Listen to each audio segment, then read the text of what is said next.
ତ ରାଜ୍ୟର ସମସ୍ତ ଚାଷୀ ଭାଇ ଭଉଣୀମାନଙ୍କ ପାଇଁ ଗୋଟେ ବହୁତ ବଡ଼ ଇମ୍ପୋର୍ଟାଣ୍ଟ ଅପଡେଟ୍ ରହିଛି।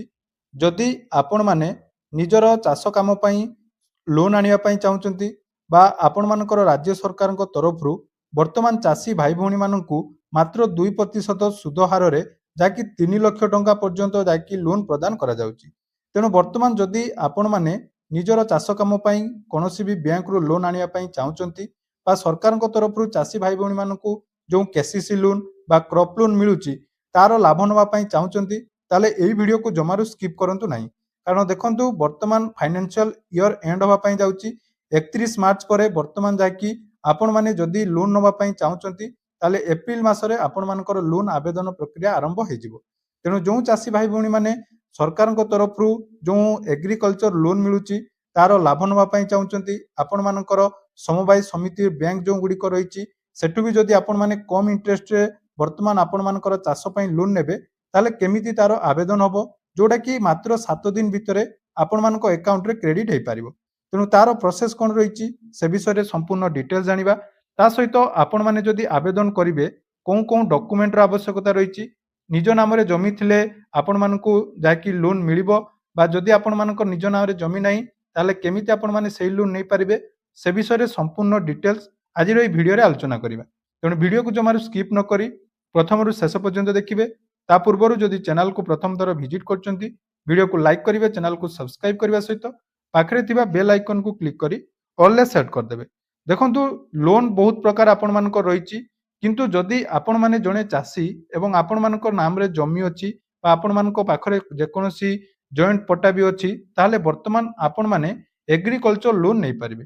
ତ ଏଗ୍ରିକଲଚର ଲୋନ୍ ନେଲେ ଆପଣମାନଙ୍କୁ କ'ଣ ବେନିଫିଟ୍ ନା ଯଦି ଆପଣମାନେ କୌଣସି ବ୍ୟାଙ୍କରୁ ଆଣୁଛନ୍ତି ବା ପ୍ରାଇଭେଟ ସଂସ୍ଥାର ଲୋନ୍ ଆଣୁଛନ୍ତି ଯେଉଁଥିରେ ମିନିମମ୍ ଇଣ୍ଟରେଷ୍ଟ ଆପଣମାନଙ୍କର 10%ରୁ ଏଭବ୍ ରହୁଛି, କିନ୍ତୁ ଯଦି ଆପଣମାନେ ସରକାରଙ୍କ ତରଫରୁ ଯେଉଁ କ୍ରପ୍ ଲୋନ୍ ମିଳୁଛି ସେଇ ଲୋନ୍ ଆପଣମାନଙ୍କର ସୋସାଇଟିରୁ ଆଣୁଛନ୍ତି ବା ଆପଣମାନଙ୍କର ଯେଉଁ ସମବାୟ ସମିତି ବ୍ୟାଙ୍କ ଗୁଡ଼ିକ ରହିଛି ସେଥିରୁ ଆଣୁଛନ୍ତି ତାହେଲେ ଇଣ୍ଟରେଷ୍ଟ ଆପଣମାନଙ୍କର ଦେଖନ୍ତୁ 2 ଲକ୍ଷ ଟଙ୍କା ପର୍ଯ୍ୟନ୍ତ ଆପଣମାନଙ୍କୁ ବିନା ଇଣ୍ଟରେଷ୍ଟରେ, ତାଠାରୁ ମଧ୍ୟ ଆପଣମାନେ ମ୍ୟାକ୍ସିମମ୍ ଯାକି 2% ଇଣ୍ଟରେଷ୍ଟ ଦେଇ 3 ଲକ୍ଷ ଟଙ୍କା ପର୍ଯ୍ୟନ୍ତ ଯାହାକି ଲୋନ୍ ନେଇପାରିବେ।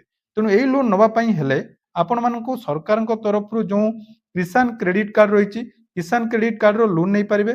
ତା ସହିତ ଓଡ଼ିଶା ଷ୍ଟେଟ୍ କୋଅପରେଟିଭ ବ୍ୟାଙ୍କରେ ମଧ୍ୟ ବର୍ତ୍ତମାନ ଆପଣମାନଙ୍କୁ ଏହି ଲୋନ୍ ମିଳିବ। ତେଣୁ କ୍ରପ୍ ଲୋନ୍ ଯଦି ଆପଣମାନେ ନେବା ପାଇଁ ଚାହୁଁଛନ୍ତି ସର୍ବପ୍ରଥମେ ଆପଣମାନେ ଜାଣିବା ଦରକାର ଯେ କ୍ରପ୍ ଲୋନ୍ ବର୍ତ୍ତମାନ ଆମକୁ କେଉଁ କ୍ରାଇଟେରିଆ ଭିତରେ ପ୍ରଦାନ କରାଯାଉଛି। ତେଣୁ ଓଡ଼ିଶା ସରକାରଙ୍କ ତରଫରୁ ଯେଉଁ ସଫଲ ପୋର୍ଟାଲ ରହିଛି ସଫଲ ପୋର୍ଟାଲରେ ଆପଣମାନଙ୍କୁ ତ ଏହି ସଫଲ ପୋର୍ଟାଲରେ ବର୍ତ୍ତମାନ ଆପଣମାନଙ୍କର ଯେଉଁଟାକି ଅତି ସହଜରେ ଆପଣମାନଙ୍କର ଏଗ୍ରିକଲଚର ଲୋନ୍ ମିଳିପାରୁଛି। ତେଣୁ ଏଗ୍ରିକଲଚର ଲୋନ୍ଟିଏ ନେବା ପାଇଁ ହେଲେ ସର୍ବପ୍ରଥମେ ଆପଣମାନଙ୍କୁ ଯାହାକି କୃଷକ ଓଡ଼ିଶା ପୋର୍ଟାଲରେ ରେଜିଷ୍ଟ୍ରେସନ କରିଥିବା ନିହାତି ଆବଶ୍ୟକ।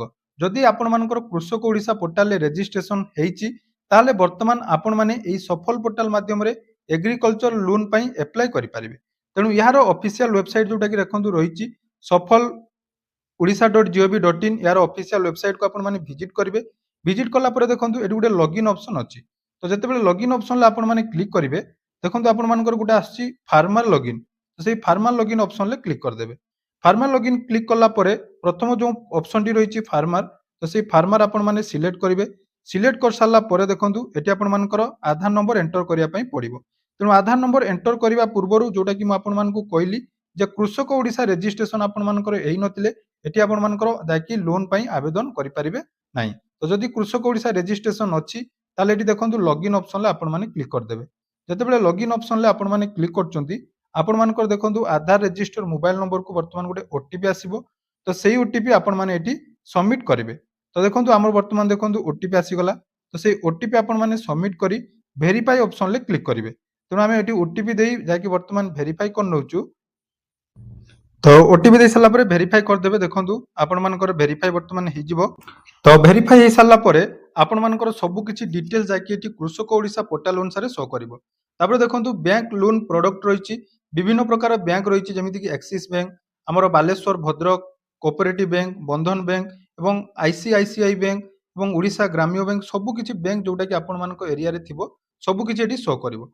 तेणु जेहेतु आपण माने एटी एग्रीकल्चरल लोन नवा पई चाहुचंती ताले प्रथमे आपण माने सिलेक्ट करिवे जेठी आपण मानको दीटा टाइप रो लोन अछि, गोटे रहिछि क्रॉप लोन आ गोटे टर्म लोन। ତେଣୁ ଆମେ ଏଠି ଯେହେତୁ ଏଗ୍ରିକଲଚର ଲୋନ୍ ନବା ତେଣୁ ଏଠି କ୍ରପ୍ ଲୋନ୍ ସିଲେକ୍ଟ କରିଦେବେ। ତାପରେ ଅଟୋମେଟିକ୍ ଆପଣମାନଙ୍କର ଡିଷ୍ଟ୍ରିକ୍ଟ ଆସିଯିବ। ତାପରେ ଆପଣମାନଙ୍କର ବ୍ଲକ୍ ଆସିଯିବ। ବ୍ଲକ୍ ଆସିସାରିଲା ପରେ ତାପରେ ଦେଖନ୍ତୁ ରହିଛି ଆପଣମାନଙ୍କର ବ୍ୟାଙ୍କ। ଅର୍ଥାତ୍ ଆପଣମାନଙ୍କ ଏରିଆରେ ବର୍ତ୍ତମାନ କୋଉ ବ୍ୟାଙ୍କରେ ଆପଣମାନଙ୍କୁ ଏଇ ଲୋନ୍ ପ୍ରୋଭାଇଡ୍ କରାଯାଉଛି। ତେଣୁ ଆମର ଦେଖନ୍ତୁ ବାଲେଶ୍ୱର ଭଦ୍ରକ କୋଅପରେଟିଭ ବ୍ୟାଙ୍କ ଯୋଉଟାକି ରହିଛି ସେଠି ଆମେ ସିଲେକ୍ଟ କରିଦେଲୁ। ତାପରେ ରହିଛି ଆପଣମାନଙ୍କର କୋଉ ସେକ୍ଟର ପାଇଁ ଆପଣମାନେ ଲୋନ୍ ନେବେ। ଗୋଟିଏ ରହିଛି ଏଗ୍ରିକଲଚର, ହର୍ଟିକଲଚର, ଏନିମାଲ ହଜବେଣ୍ଡାରୀ, ଫିସାରୀ। ତ ଆମର ଏଗ୍ରିକଲଚର ନେବାର ଅଛି ତେଣୁ ଆମେ ଖାଲି ଏଗ୍ରିକଲଚର ସର୍ଚ୍ଚ କରିଦେବା। ସର୍ଚ୍ଚ କଲା ପରେ ଦେଖନ୍ତୁ ଏଠି ଲୋନ୍ ପ୍ରଡକ୍ଟ ଆପଣମାନଙ୍କୁ ଗୋଟିଏ ହିଁ ଶୋ କରୁଛି। ଯେତେବେଳେ ଗୋଟିଏ ଶୋ କରୁଛି ଏଠି ଆପଣମାନେ ଦେଖିପାରୁଥିବେ ଭ୍ୟୁ ଡିଟେଲ୍ସରେ ପ୍ରଥମେ ଦେଖିଦେବେ ଆପଣମାନଙ୍କୁ ଏଠି କୋଉ ଲୋନ୍ ମିଳୁଛି। ଏଠି ଆପଣମାନଙ୍କୁ ଦିଆହେଇଛି short term loan for seasonal agricultural operation of paddy, vegetable, oil, seeds etcetera. ତ ବର୍ତ୍ତମାନ ଯେହେତୁ ରବି ଋତୁ ପାଇଁ ଆପଣମାନେ ଲୋନ୍ ନେବା ପାଇଁ ଚାହୁଁଛନ୍ତି ତାହେଲେ ଏଠି ଆପଣମାନେ ଲୋନ୍ ପାଇଁ ଆବେଦନ କରିପାରିବେ। ଟର୍ମ କେତେ ରହିବ 5 ଇୟରର, ଯୋଉଟାକି ଇଣ୍ଟରେଷ୍ଟ ରେଟ୍ ଦେଖନ୍ତୁ ଯଦି ଆପଣମାନେ 1 ଲକ୍ଷ ଟଙ୍କା ପର୍ଯ୍ୟନ୍ତ ଲୋନ୍ ନେଉଛନ୍ତି ବିନା କୌଣସି ଇଣ୍ଟରେଷ୍ଟ ରେଟ୍ରେ ଆପଣମାନଙ୍କୁ ଏଠି ଲୋନ୍ ମିଳିପାରିବ ଏବଂ 2% ଆପଣମାନଙ୍କୁ ଇଣ୍ଟରେଷ୍ଟ ଲାଗିବ ଯଦି ଆପଣମାନେ 1 ଲକ୍ଷରୁ 3 ଲକ୍ଷ ଟଙ୍କା ପର୍ଯ୍ୟନ୍ତ ଲୋନ୍ ନେଉଛନ୍ତି। ତାହେଲେ ଆବେଦନ ଏଟା ତ ଆମର ଏଠି ଆପ୍ଲାଏ ଫର ଲୋନ୍ ଅପସନରେ କ୍ଲିକ୍ କରିଦେଲେ ଏଠି ଆପଣମାନଙ୍କର ଆପ୍ଲାଏର ଅପସନ ଆସିଯିବ। କିନ୍ତୁ ଆପ୍ଲାଏ କରିବା ପୂର୍ବରୁ ଦେଖନ୍ତୁ ଏଠି ଆପଣମାନଙ୍କୁ କଣ ଡିଟେଲ୍ସ ମାଗୁଛି ନା ପ୍ରଥମେ ଗୋଟେ ରହିଛି ଆପଣମାନଙ୍କର PSCS ମେମ୍ବର ନମ୍ବର। ତ ଏଇ PSCS ମେମ୍ବର ନମ୍ବର କୋଉଠୁ ପାଇବେ ନା ଆପଣମାନଙ୍କର ସମବାୟ ସମିତି ଯୋଉଠି ଆପଣମାନଙ୍କର ମଣ୍ଡିରେ ଯୋଉ ଧାନ ଦଉଛନ୍ତି ସେଠୁ ଆପଣମାନଙ୍କର ଯାଇକି ସେଇ ନମ୍ବର କଲେକ୍ଟ କରିବା ପାଇଁ ପଡିବ। ତ ସେଇ ନମ୍ବର କଲେକ୍ଟ କରିବେ। ନହେଲେ ଯଦି ଆପଣମାନଙ୍କ ପାଖରେ KCC କାର୍ଡ ଅଛି, ଯଦି କୋଅପରେଟିଭ ବ୍ୟାଙ୍କର KCC କାର୍ଡ ଅଛି ତାହେଲେ ସେଇ ନମ୍ବର ଦେଇ ଆପଣମାନଙ୍କୁ ଏଠି ଆବେଦନ କରିବା ପାଇଁ ପଡିବ। ଏବଂ ଆବେଦନ କୋଉମାନେ କରିବେ ଯେ ଯୋଉମାନଙ୍କର ନିଜ ନାମରେ ଜମି ଅଛି ସେମାନଙ୍କୁ ଯାହାକି ଏଠି ଇଜିଲି ଲୋନ୍ ମିଳିଯାଏ। ଆଉ ଯଦି ଆପଣମାନଙ୍କର ଜଏଣ୍ଟ ପଟ୍ଟା ଅଛି ତାହେଲେ ସମସ୍ତଙ୍କ ପାଖରୁ ଆପଣମାନଙ୍କୁ ଯାହାକି ଏଫିଡେଭିଟ୍ ଏବଂ ଆପଣମାନଙ୍କର ଗୋଟେ ଫର୍ମାଟ ରହିଛି ସେଇ ଆପ୍ଲିକେସନ ଅନୁସାରେ ସମସ୍ତଙ୍କ ସାଇନ୍ ଦେଲେ ଏଠି ଆପଣମାନଙ୍କର ଲୋନ୍ ହେଇପାରିବ। ଏବଂ ଏହି ପ୍ରକ୍ରିୟା ଦେଖନ୍ତୁ ଆପଣଙ୍କର ଏପ୍ରିଲ ମାସରୁ ହିଁ ଆରମ୍ଭ ହେବା ପାଇଁ ଯାଉଛି। ତେଣୁ ଏପ୍ରିଲ ମାସରେ ଯଦି ଆପଣମାନେ ଲୋନ୍ ନେବା ପାଇଁ ଚାହୁଁଛନ୍ତି ତାହେଲେ ଆପଣମାନେ ସର୍ବପ୍ରଥମେ ସଫଲ ପୋର୍ଟାଲକୁ ଯାଇ କୋଉ ବ୍ୟାଙ୍କରେ ବର୍ତ୍ତମାନ ଆପଣମାନଙ୍କର ଏଗ୍ରିକଲଚର ଲୋନ୍ ଆପଣଙ୍କୁ ଶୋ କରୁଛି ସେଇ ବ୍ୟାଙ୍କ ସହିତ ଯୋଗାଯୋଗ କରି ଆବଶ୍ୟକ ଡକୁମେଣ୍ଟ ରେଡି କରି ରଖନ୍ତୁ। ତେଣୁ ଏପ୍ରିଲ ମାସରେ ଆପଣମାନଙ୍କର ଲୋନ୍ ପାଇଁ ଆବେଦନ କଲେ ଆପଣମାନଙ୍କୁ 7 ରୁ 15 ଦିନ ଭିତରେ ଏହି ଲୋନ୍ ମିଳିପାରିବ। ଏବଂ ଏହି ଲୋନ୍ର ସବୁଠୁ ବେଷ୍ଟ ବେନିଫିଟ୍ ହେଲା ଚାଷୀମାନଙ୍କୁ କମ୍ ଇଣ୍ଟରେଷ୍ଟରେ ଏଠି ଆପଣମାନଙ୍କୁ ଲୋନ୍ ଦିଆଯାଉଛି। ତେଣୁ ଜମି ହିସାବରେ ଆପଣମାନଙ୍କର ଯେତେ ଜମି ଅଛି ଏକର ପିଛା ଯଦି ଆମେ ଦେଖିବା ପାଖାପାଖି 25,000 ଟଙ୍କା ଆପଣମାନଙ୍କୁ ପ୍ରତି ଏକରରେ ମିଳୁଛି। କିଛି କିଛି ବ୍ୟାଙ୍କରେ ଆପଣମାନଙ୍କୁ ଅଧିକ ଦଉଛନ୍ତି ଏବଂ କିଛି କିଛି ବ୍ୟାଙ୍କରେ ଆପଣମାନଙ୍କୁ କମ୍ ମଧ୍ୟ ଲୋନ୍ ଦଉଛନ୍ତି। ତେଣୁ ଯୋଉମାନେ ବି ଚାଷୀ ଭାଇ ଭଉଣୀମାନେ ଲୋନ୍ ପାଇଁ ଚାହୁଁଛନ୍ତି ସେମାନେ ନିଜର ନିକଟସ୍ଥ ସମବାୟ ସମିତି ସହିତ ଯୋଗାଯୋଗ କରନ୍ତୁ। ନହେଲେ ଯୋଉ ବ୍ୟାଙ୍କ ଆପଣମାନଙ୍କର ଏଠି ଶୋ କରୁଛି ତା ସହିତ ମଧ୍ୟ ଯୋଗାଯୋଗ କରି ସବୁ ଡକୁମେଣ୍ଟ ରେଡି କରନ୍ତୁ।